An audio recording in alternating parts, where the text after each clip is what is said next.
Buenos días. Espero que todas se acuerden, pero bueno, vamos a estar trabajando, antes que nada vamos a estar trabajando así ahorita.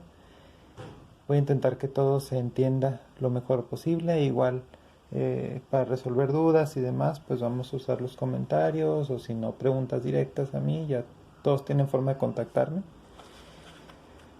Si recuerdan bien, lo último que estuvimos viendo fue justamente la reproducción en animales. Eh, las características que tiene. eh, ¿Se acuerdan de los términos que vimos? Sobre dimorfismo sexual, sobre cortejo, sobre el celo. Bueno, ahorita continuaríamos en las páginas 186 y 187 de sus libros, que justamente empiezan a ver, se trata sobre las adaptaciones reproductivas relacionadas con la fecundación.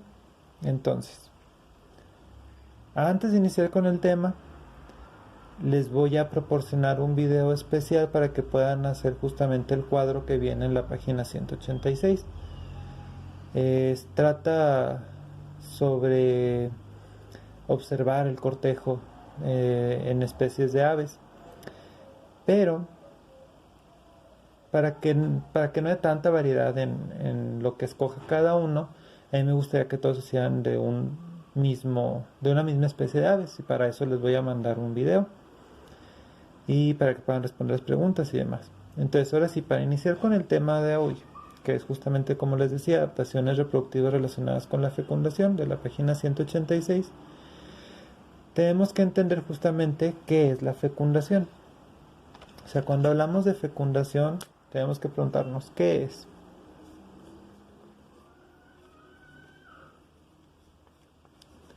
Entonces, la fecundación es ese momento en el que se unen los gametos masculinos y femeninos. Entonces, vamos a resumirlo de esa forma. Es el momento en el que sucede la unión de los gametos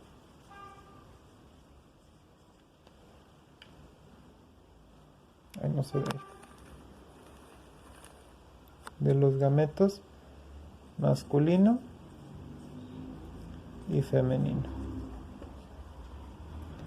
Entonces, existen básicamente dos tipos de fecundación. Entonces, lo podemos dividir en dos. Hay fecundación externa y fecundación interna. La externa sucede principalmente en organismos acuáticos.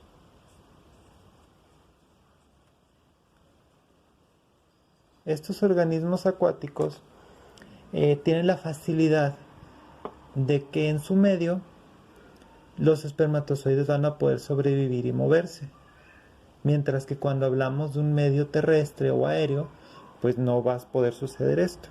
Entonces, por eso la fecundación externa se presenta principalmente en o animales completamente acuáticos o en anfibios, en los que la fecundación o toda la etapa reproductiva y la primera estación desde el nacimiento del animal sucede dentro del agua, como en el caso de las ranas, por ejemplo, que inician su vida como renacuajos dentro del agua, y a la hora de reproducirse siempre lo van a hacer dentro del agua y no fuera. Y el otro, que es la fecundación interna, que es la más extendida, por así decirlo, entre todas las ramificaciones de animales, sucede mediante la copulación.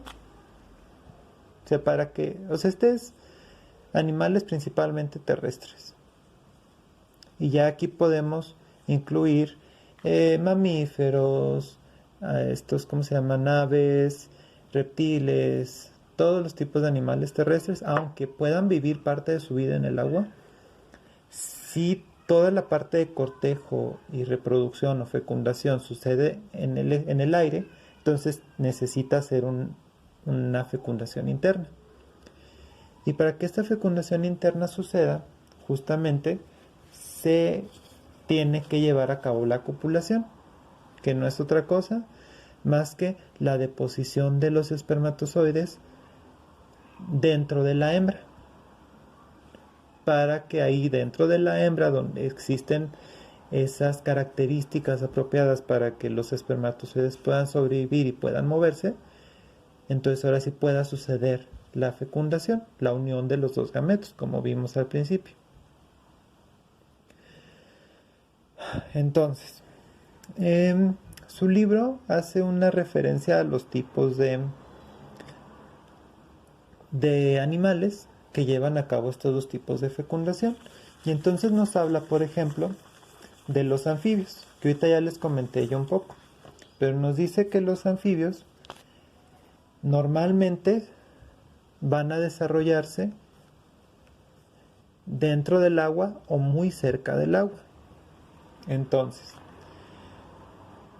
ya ahorita se los dije, pero de todas maneras piensen entonces qué tipo de fecundación van a tener estos organismos, interna o externa, si pasan una buena parte de su vida dentro del agua. Pues entonces sería externa, ¿no? O sea, cuando van a reproducirse, la hembra va y deposita sus huevos en un rinconcito o sobre una piedra o en algún lugar donde puedan estar a salvo. Y después llega el macho y disemina su esperma encima de ellos para que pueda suceder la fecundación. En el caso, por ejemplo, de los reptiles, como sabemos, los reptiles son como ese siguiente paso evolutivo que sufrieron los anfibios cuando ya decidieron que tal vez vivir la mayor parte de su vida en el agua ya no era tan apropiado, y entonces salieron y empezaron a ramificarse en muchas formas diferentes. Pero entonces, los reptiles todavía ponen huevos. Eso es una característica muy importante, todavía ponen huevos, como en el caso de los anfibios. Nada más que normalmente los huevos de los reptiles son, pues obviamente, un poquito más duros. O sea, si lo pensamos así, los huevos de los anfibios... Los huevos de los anfibios normalmente son más gelatinosos.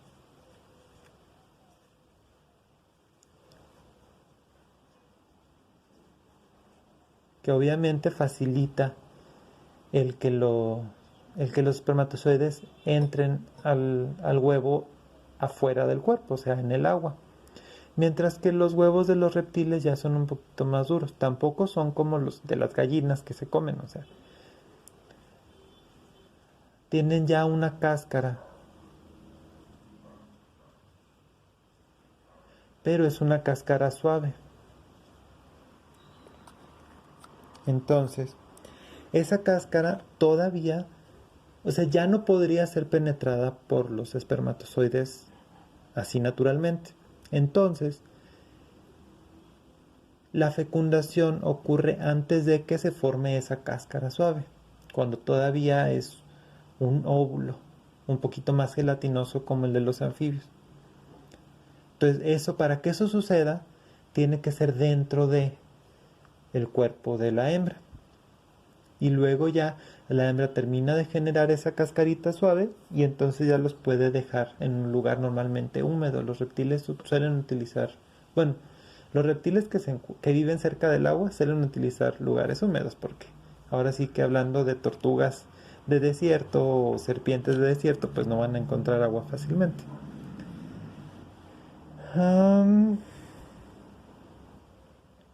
Bueno, entonces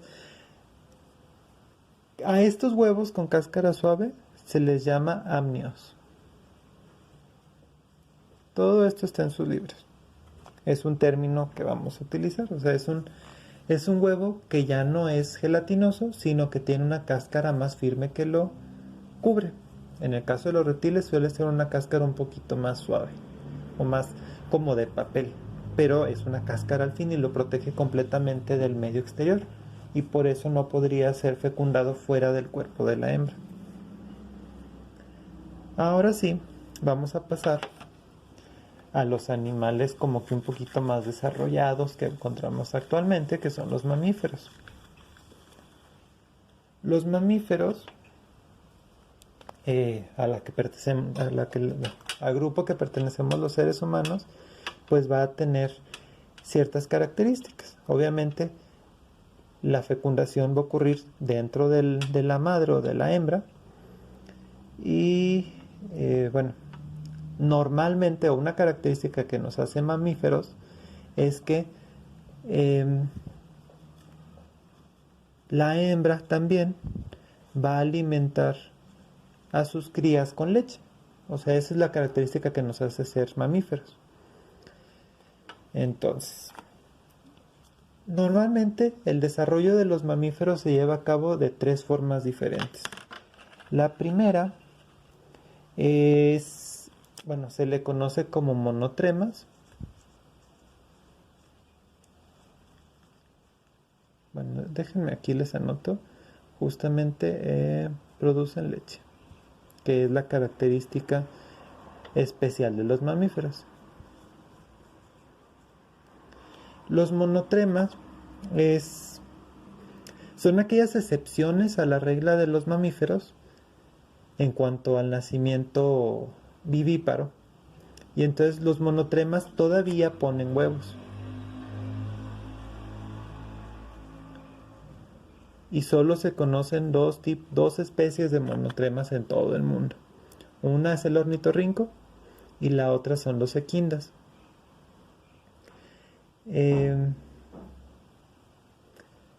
Bueno, les digo, son casos raros, pero en general todos los mamíferos van a tener un nacimiento vivíparo. Entonces, ahora sí, en segundo término vamos a tener a los marsupiales. Los marsupiales pues tienen la característica de que terminan aunque nacen normal, o sea, de forma vivípara, todavía necesitan un tiempo para poder desarrollarse completamente. Y entonces ese tiempo lo ocupan dentro de una bolsita de su mamá que se llama marsupio, por eso de ahí viene su nombre.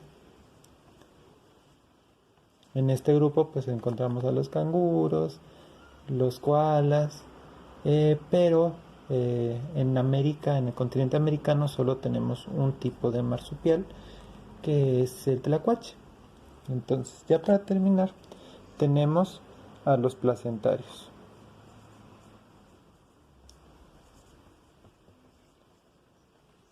Este grupo es el más amplio de todos los mamíferos, obviamente. Tenemos la característica, obviamente, de que dentro de la gestación, o sea, cuando el feto se está gestando, está unido a una placenta. Y esa placenta es la que le va a proporcionar todos los nutrientes, todo lo que necesita para vivir. Pues básicamente es eso. O sea, la placenta los alimenta.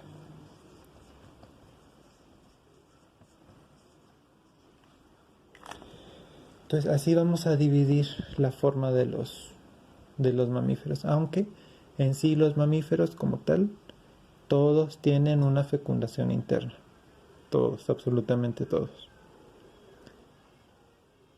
A la hora de gestar o de que crezcan o se desarrollen los nuevos seres, pues ahora sí vamos a tener tres formas. Uno es por medio de huevos, uno es por medio de nacen pequeños y terminan de desarrollarse en la marsupia, y el tercero, que es el más común, es que todo el desarrollo del feto sucede dentro de la madre y hay una placenta que es la que va a alimentarlos y proporcionarle todos los nutrientes y todo lo que necesitan para desarrollarse. Entonces, ahora sí, tareas, ejercicios para que practiquen y pongan en práctica esto que acaban de aprender. Entonces,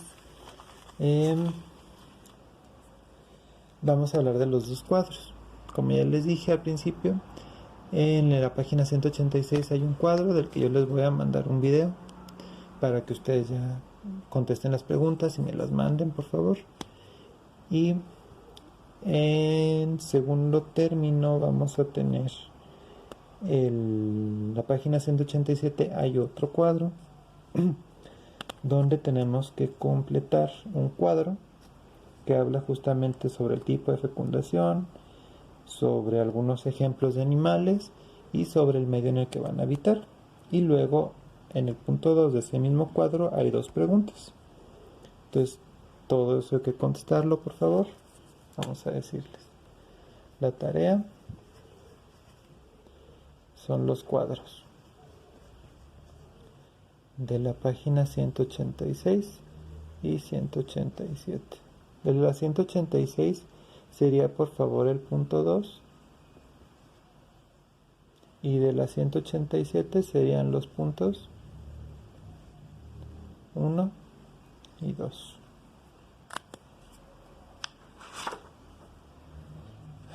Sería para entregar mañana, a más tardar a las 8 de la noche. Entonces, tienen todavía todo el día de hoy, todo el día de mañana para revisar su libro, para revisar este video otra vez y para contestar esos dos cuadros, por favor.